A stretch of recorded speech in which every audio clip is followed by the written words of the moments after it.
The ash vacuum. I got this for my pellet smoker and my pellet grill. If you got a pellet grill or a pellet smoker, or you got a fire pit, or you got a fireplace, this is one thing that you need, is an ash vacuum by Dewalt. You cannot vacuum hot ashes with this.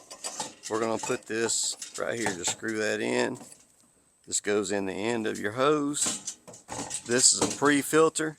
Goes on top of your hopper like this, your ash can. This filter right here, when it gets dirty, all you have to do is take it off and wash it and wait 24 hours and put it back on.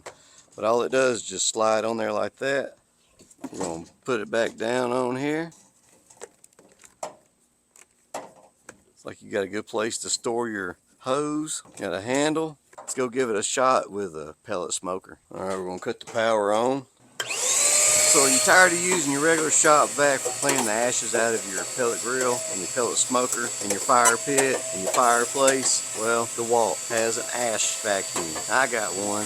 I think you need one. So get one. No, really. Hey, I'm firing up my pellet grill right now. I just got through using this. But whenever the ashes cool down, this is your baby. This is your to-go-to right here. The ash vacuum by Dewalt. It's as easy as that.